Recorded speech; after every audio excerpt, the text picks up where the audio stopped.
Nahagip ng nakamotorsiklong MMDA enforcer ang dalawang pasahero sa Main Avenue, EDSA Busway sa Quezon City. Sir, dahil lang sir. Sir, huwag ka muna alis. May naano ka.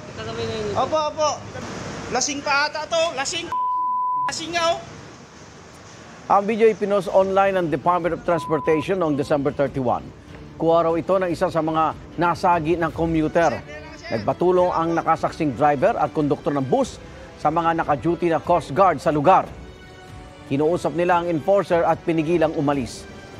Pinaimbestigahan ni MMDA Chairman Romando Artes ang insidente at papatawan ng parusa ang enforcer. Inaalam pa ng GMA Integrated News ang lagay ng mga pasahero. Igan, mauna ka sa mga balita. Mag-subscribe sa GMA Integrated News sa YouTube. Sa mga kapuso abroad, subaybayan nyo kami sa GMA Pinoy TV at sa www.gmanews.tv.